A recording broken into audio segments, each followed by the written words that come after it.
കുറച്ച് ദിവസമായിട്ട് ഇങ്ങോട്ട് നല്ല മഴയാണ് കേട്ടോ. അപ്പോൾ അതേ രാവിലത്തെ അത്യാവശ്യം പണികളെല്ലാം തീർന്നിട്ടുണ്ട് കേട്ടോ. കുറച്ച് മഴ മാറിയ സമയം നോക്കി ഞാനും അമ്മയും ഇതേ കട്ടപ്പനയ്ക്ക് പോകാനായിട്ട് ഇറങ്ങിയിട്ടുണ്ട്. ഞങ്ങൾ നേരെ കട്ടപ്പന ചന്തയിലേക്കാണ് കേട്ടോ പോയത്. അപ്പോൾ ഇങ്ങനെ താഴെയും മുകളിലുമായിട്ട് ഇങ്ങനെ 2 ഭാഗത്തായിട്ടാണ് കേട്ടോ കട്ടപ്പന ചന്ത വരുന്നത്. അപ്പോൾ താഴെയുള്ളിടത്ത് ഇറച്ചി, മീൻ അങ്ങനെയുള്ള കുറച്ച് സാധനങ്ങൾ അവിടെ നമുക്ക് നിൽക്കണമെങ്കിൽ കുറച്ച് ബുദ്ധിമുട്ടാണ് കേട്ടോ. പിന്നെ ബാക്കി പച്ചക്കറി അങ്ങനെയുള്ള സാധനങ്ങളൊക്കെ ആയിട്ട് അത് മാറി കുറച്ച് മുകളിലേക്കായിട്ടാണ് കേട്ടോ.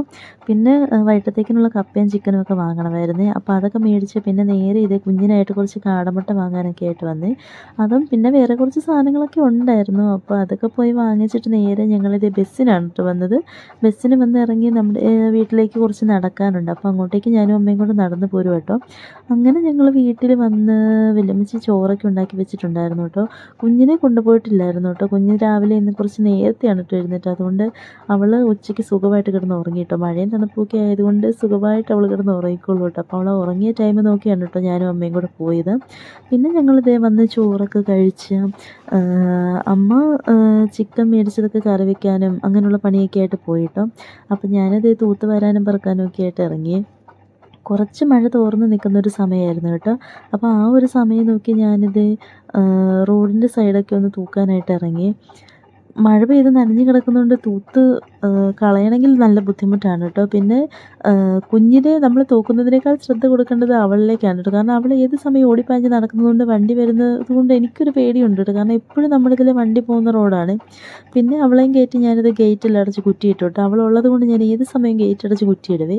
പിന്നെ ഇത് സിറ്റ് ഔട്ടും തിണ്ണയെല്ലാം ഒന്ന് തൂത്തുവാരി തൂത്തുപെറുക്കി വൈകിട്ടത്തേക്കിനുള്ള അടുക്കളപ്പണിയിലാണ് കേട്ടോ അമ്മയും വല്യമ്മച്ചിയൊക്കെ. നമുക്ക് പിന്നെ എനിക്ക് ആ ഒരു ഇതിലേക്ക് അത്ര വലിയ ശ്രദ്ധയില്ല കേട്ടോ. എനിക്ക് ഇതൊക്കെയാണ് കേട്ടോ ഇഷ്ടം. പിന്നെ ഞാനൊന്ന് തൂത്തുവാരി തുടച്ചു. അമ്മയ്ക്ക് എല്ലാ ദിവസവും തുടയ്ക്കണം എന്നുള്ളത് ഭയങ്കര നിർബന്ധമാണ് കേട്ടോ. അമ്മയ്ക്ക് വേറെ എന്ത് ജോലി ചെയ്തില്ലെങ്കിലും തൂത്തുവാരി തുടച്ചില്ലെങ്കിൽ അമ്മയ്ക്കൊരു സമാധാനം കിട്ടാത്ത പോലെയാണ് കേട്ടോ. അപ്പം അമ്മ അടുക്കളപ്പണിക്ക് പോയതുകൊണ്ട് ഈ ജോലിയെല്ലാം ഇന്ന് എനിക്ക് കിട്ടി കേട്ടോ. പിന്നെ ഞാനിത് ടി വിയിൽ പാട്ടൊക്കെ വെച്ചിട്ടാണ് കേട്ടോ ജോലിയൊക്കെ ചെയ്യാൻ പോകുന്നത്. അതാകുമ്പോൾ സമയം പോകുന്ന അറിയത്തില്ല, നമുക്കൊരു ബോറടിയില്ല. ഇഷ്ടമുള്ള പാട്ടൊക്കെ കേട്ടിരിക്കുമ്പം അതൊരു സുഖമാണല്ലോ. പിന്നെ ഇത് ടി വി സ്റ്റാൻഡൊക്കെ ഒന്ന് തൂത്തും. ഞാൻ ടി വി വെച്ച് പാട്ടൊക്കെ കേട്ടോണ്ടിരിക്കുന്ന സമയത്ത് കുഞ്ഞ് അതൊക്കെ കേട്ട് അവിടെ ഇരിക്കുകയാണ് കേട്ടോ. ഇനി എപ്പോൾ കാർട്ടൂൺ വെക്കാൻ പറയുമെന്ന് അറിയത്തില്ല. പിന്നെ ഞാനിത് അതിൻ്റെ പുറകെ കൂടെ നേരെ ഒന്ന് തുടച്ചും കൂടെ വന്നു കേട്ടോ. തൂത്തുവാരി തുടച്ച് കഴിയുമ്പോൾ തന്നെ എനിക്ക് എന്തോ എൻ്റെ ഒരു വലിയ പണി തീരുന്ന പോലെയാണ് കേട്ടോ. അങ്ങനെ ഇതെല്ലാം തൂത്തുവാരി ഒന്ന് തുടച്ച് വൃത്തിയായിട്ട് വന്നിട്ടുണ്ട്. അച്ചാച്ചിയൊക്കെ വരാൻ സമയമായിട്ടുണ്ട് കേട്ടോ. അപ്പോൾ അമ്മയുടെ അടുക്കളയിലെ പണിയൊക്കെ കഴിഞ്ഞ് കുളിക്കാനൊക്കെ ആയിട്ട് പോയിട്ടുണ്ട് കേട്ടോ. അത് കഴിഞ്ഞ് കുറച്ച് നേരം കഴിഞ്ഞപ്പോൾ ഇത് അച്ചാച്ചി വന്നു കേട്ടോ. അച്ചാച്ചി വന്നപ്പോൾ ഇത് നാടൻ കോഴീനൊക്കെ വാങ്ങിയിട്ട് വന്നിട്ടുണ്ടായിരുന്നു. അപ്പോൾ കുഞ്ഞ് അതിൻ്റെ പുറകെയാണ്.